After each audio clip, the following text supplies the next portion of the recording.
The global economic recession of 2008 shook the world out of its complacency. Governments fell, big businesses crashed, and every household on the planet was adversely affected. Satya Saurabh Khosla accurately predicted the economic downturn and published his findings in leading publications, including the Singapore Business Times. Subsequently, Satya Khosla published this book on how to prevent recession. Tonight, we're going to ask him a few questions about this book. How many people are interested in improving the world did you decide to take on this personal mission of writing a book about avoiding recession? All of us should start with this, that the buck stops here. If we do not inculcate this in our thinking process, sooner or later society will suffer. What could I do to help? I could write a book. I'll do the best that I could do.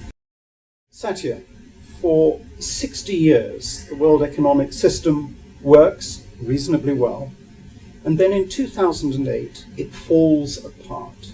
Why did that happen? Human greed.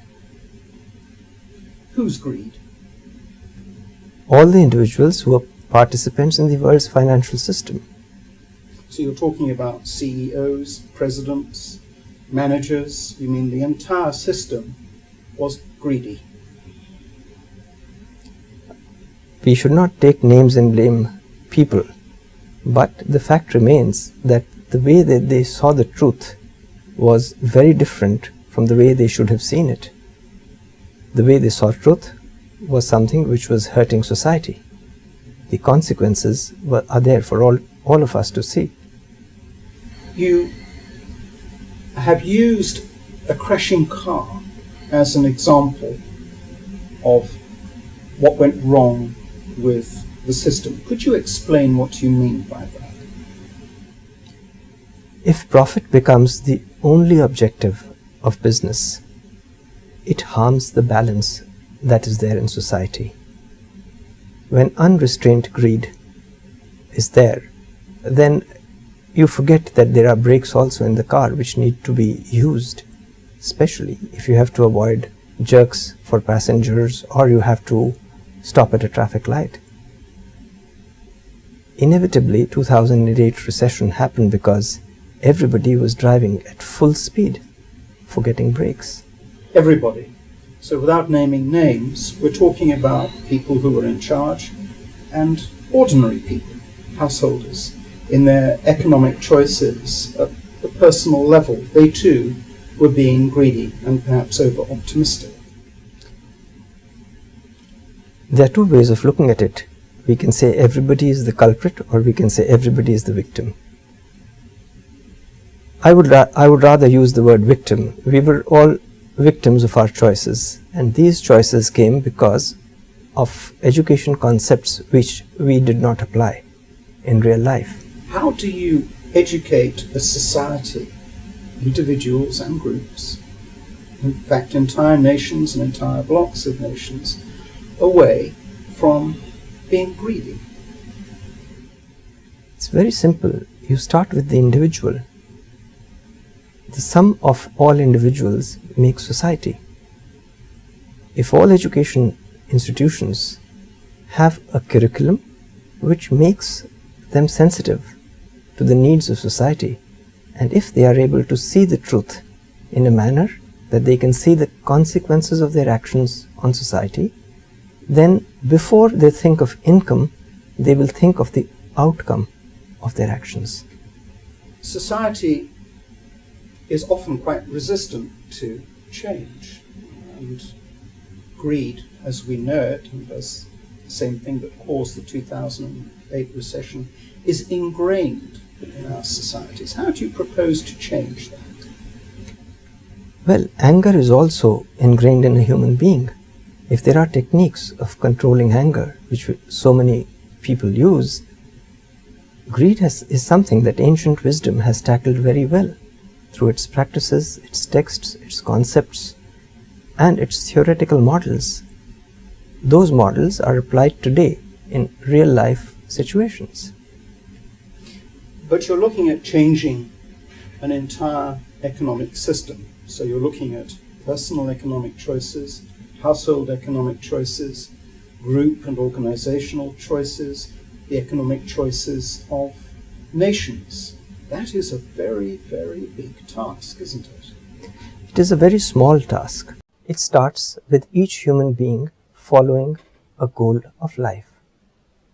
Every small activity that we do, right from going to the supermarket, is to achieve a goal, to do something. So, why should a life of 60 or 70 years not have a goal? Therefore, when the car of life has 4 goals which are given in ancient wisdom, then the air pressure is balanced and we can have a safe journey, not only for the individual but also for society. The Dalai Lama, His Holiness the Dalai Lama, has provided a foreword to your book. Does that indicate a reliance upon personal revelation in this process of moving away from greed? The idea is not just who has written the foreword, but how to take the idea of values forward in society. And all good people should work towards that objective. There are people who are sacrificing their life working towards the objective. And I think if all students who are going through various curriculum in all education institutions have a similar commitment, we will prevent not only recession but also crime, social conflict, disorder, and many other problems. You say in your book that many of the issues that society faces arise from an obsession with money to the detriment of creating social value. How can you move people away from being obsessed with bottom line performance and how much money is in their bank to seeing the greater contribution they can make in value terms to their family, to their friends, and to society and their nation? Profit is like breathing for a business. We do not deny the role of profit. It is just that we should know where to draw the line. If profit is the only concern and that is the only motivation, you'll end up harming society, leading to the 2008 recession. If we do not understand the limits of our behavior, then will our civilization survive? That becomes the question. Therefore, this book is written. You speak about our civilization. Our civilization is made up of both individuals and institutions. How do you tackle the whole issue of institutionalized greed? How do you overcome that?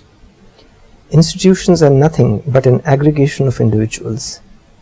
If education has worked on each and every individual, the institution will get reformed.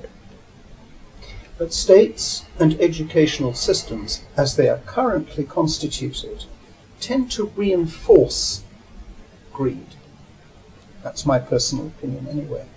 How are you going to change the system to produce people and institutions that share the values you set out in how to prevent recession?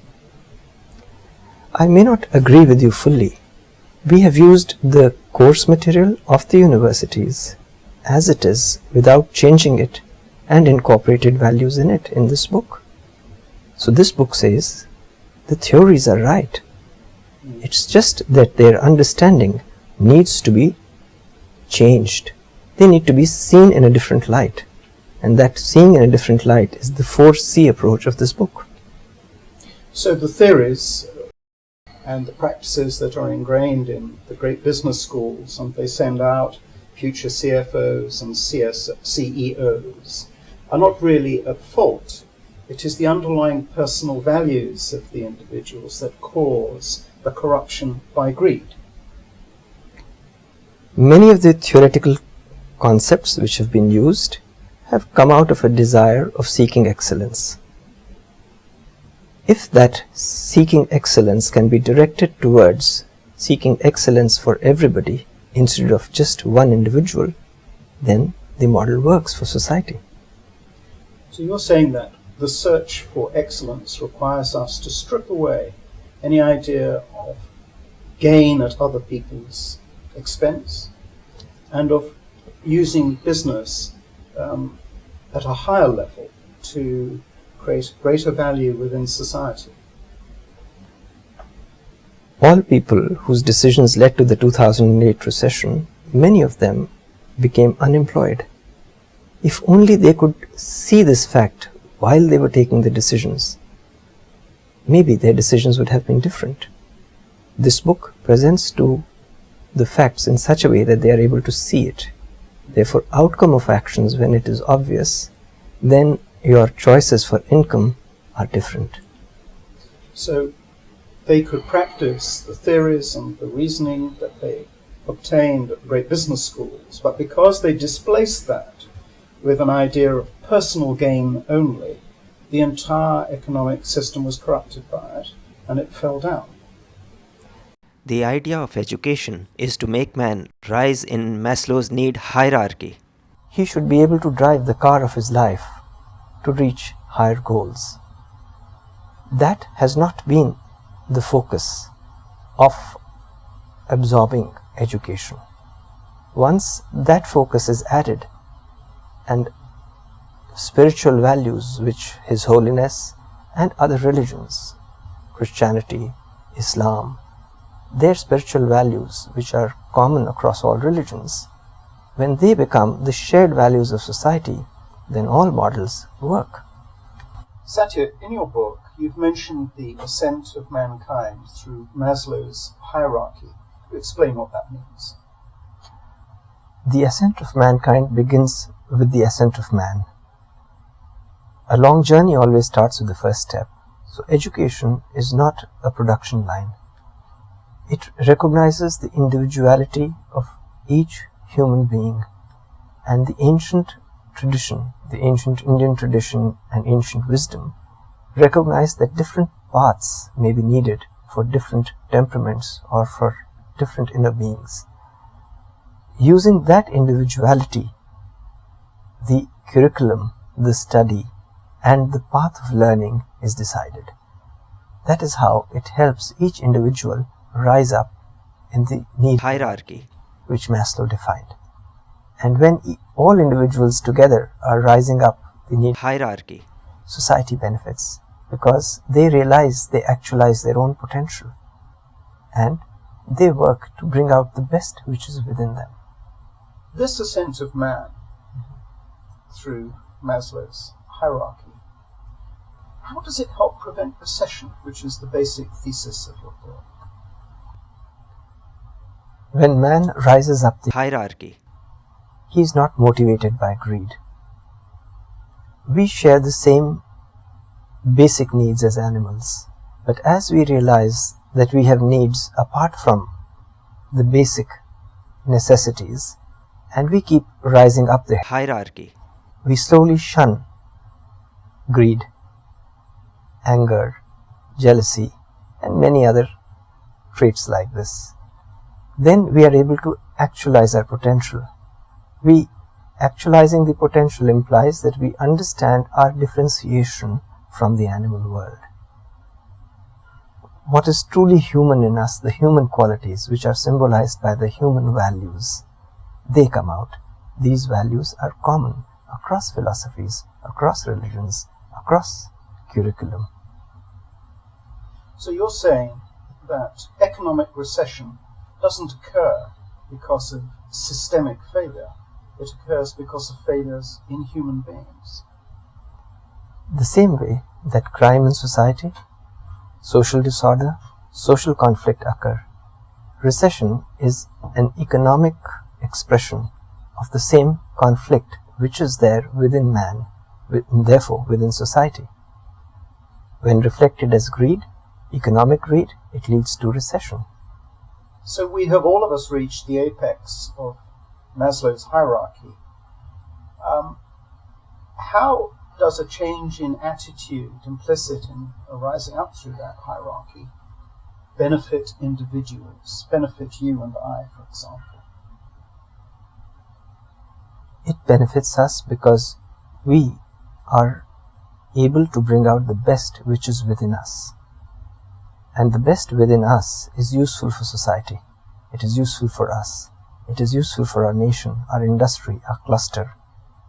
And when the best within us is there in larger and larger groups, then the gestalt of that benefits and creates new dimensions of growth, new dimensions of discoveries, inventions, and economic value also.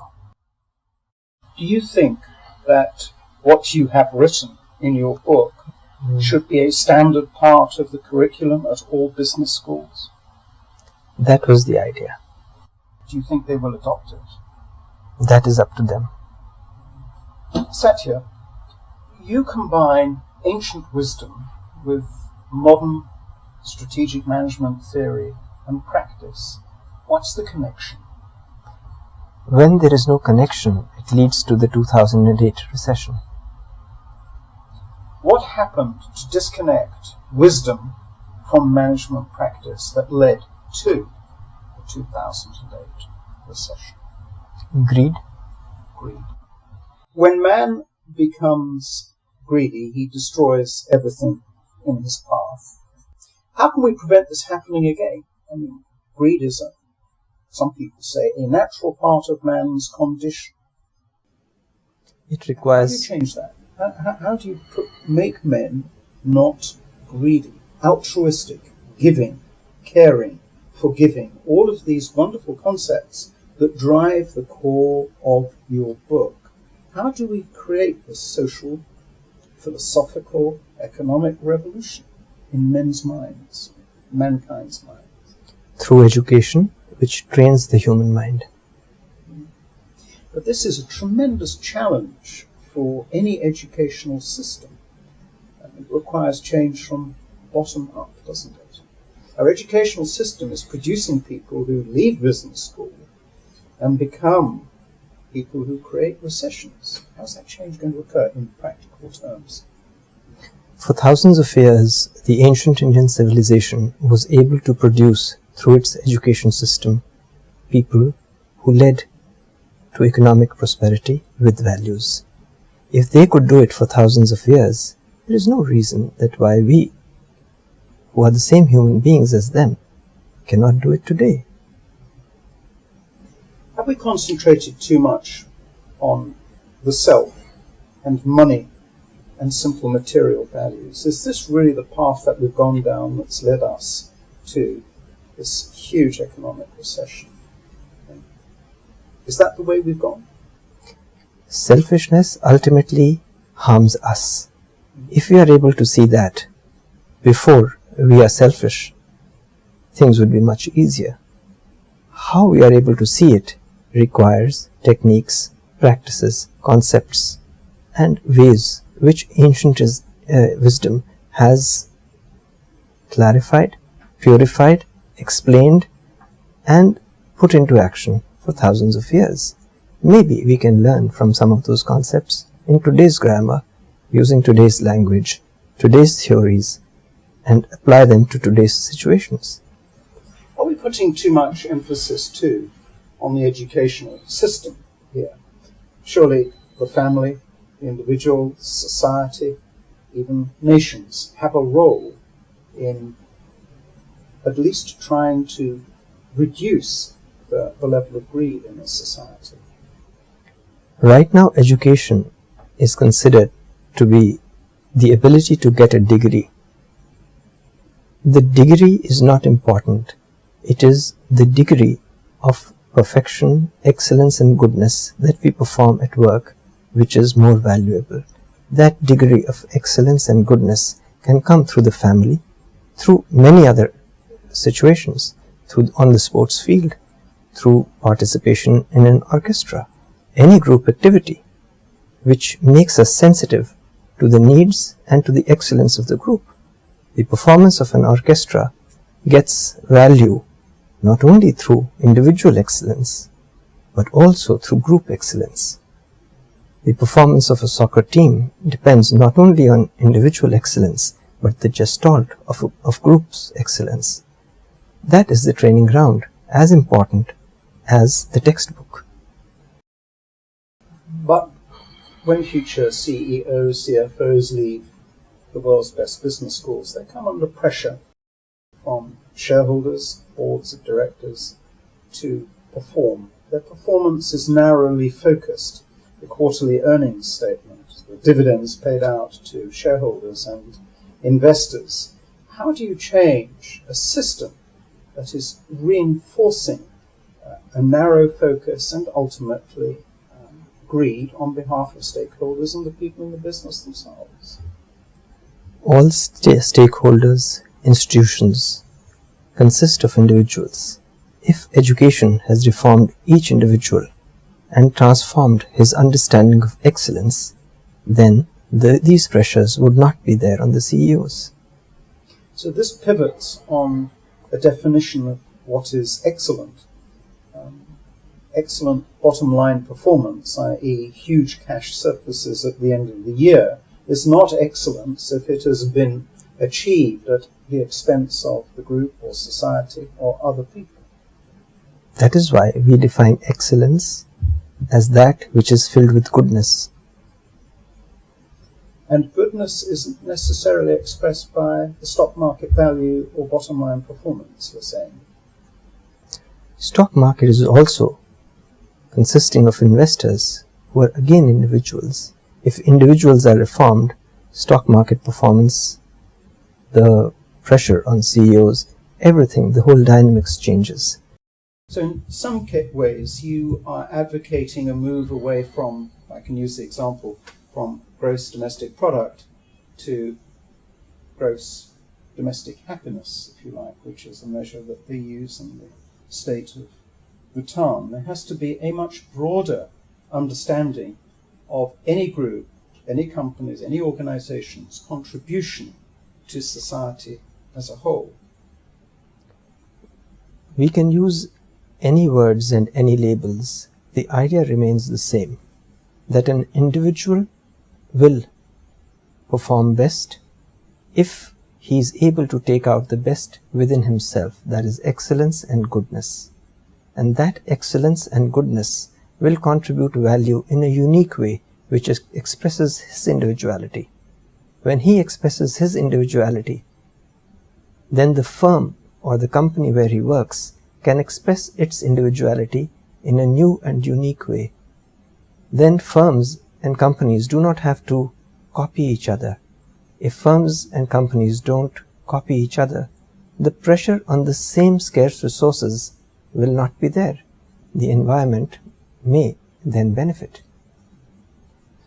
So you're saying that one of the paths through to a better society free of recessions are companies that provide people much more room for personal expression and much more room for their own creativity, both as individuals and in a group context. When man uses concepts of ancient wisdom and rises in Maslow's need hierarchy, his individuality and his creativity are natural outcomes of this process.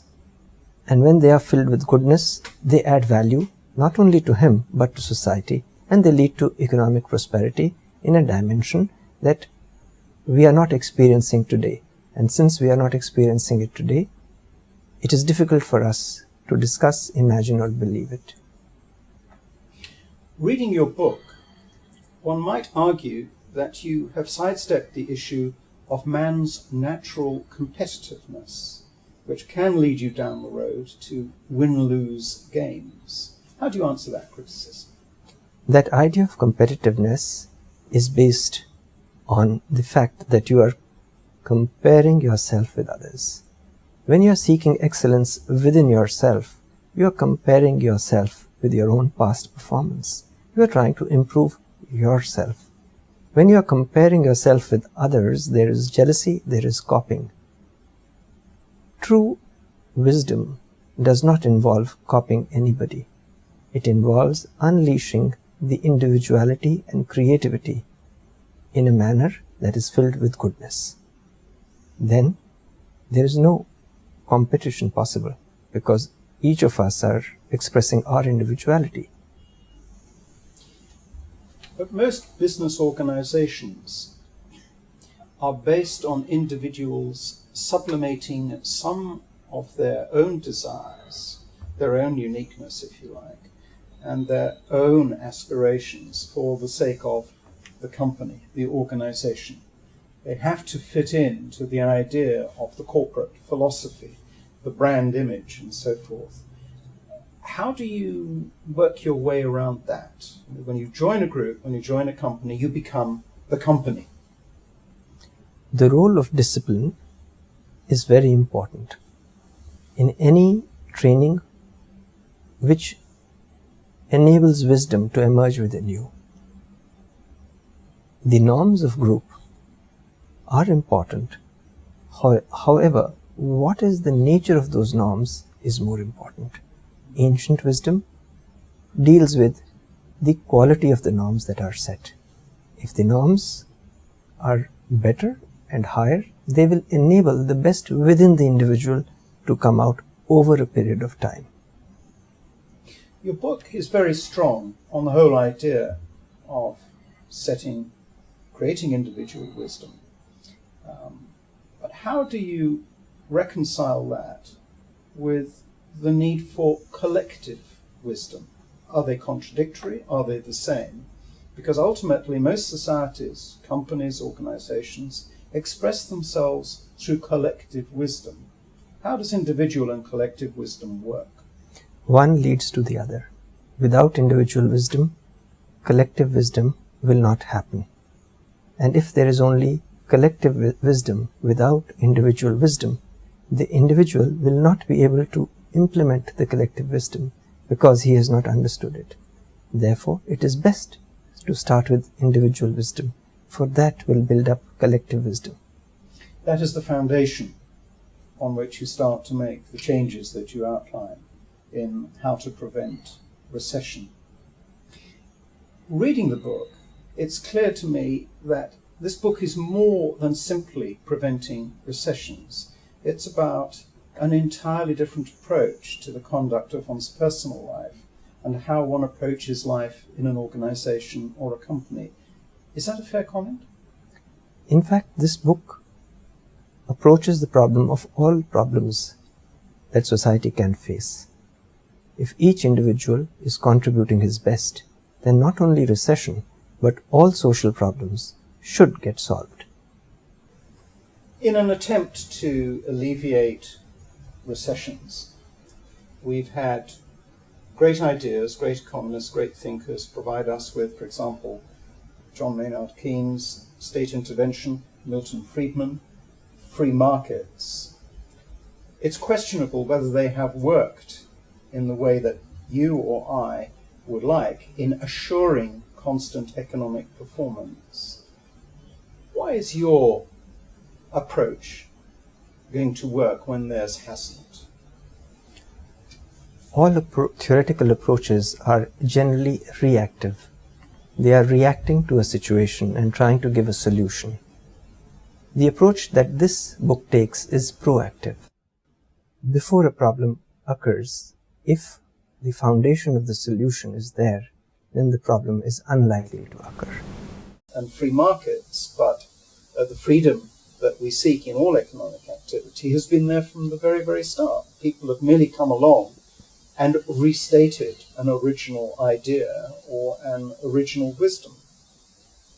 So I suppose really we are saying that great ideas really have no authors and no time. They are timeless, and they are there for us all, both to preach and to practice. Would you agree? Man always has freedom to do what he wants, so long as he is not hurting another person. That is righteous conduct. Ancient Indians called it dharma. So long as we are not hurting society, there will be no recession. If greed comes in the picture, then we begin slowly to hurt others. If only one person is polluting, the environment can take it. But if everybody feels that nobody is looking, let me pollute, then the collective impact of that is difficult to handle. Today, we have that pollution not only of the environment, but also of the social environment as well as the economic environment. The country that you were born in, India, is hailed throughout the world as one of the great democracies. Does that give you cause for hope that there is a sense of collective awareness that acting together for the benefit of all is ultimately the goal of all mankind? Then you have something to germinate these ideas from this book within. The background is there because of thousands of years old tradition. We have tried to use that tradition and merge it with the best concepts and address concerns of Michael Porter of Harvard, Thomas Piketty of Paris School of Economics, and all thinkers who are modern, to give a framework which can help prevent recession in society. Your book is aimed at an Indian audience or a global one? Both. It brings the best of both together, the best of ancient Indian wisdom and the best of management theory that is available to us. Well, I'm sure that the heads of many business schools and every Indian on the planet will wish you very, very well in the success of this book, but most of all in the implementation and practice of its ideas. Satya Khosla, thank you very much. Thank you, Richard.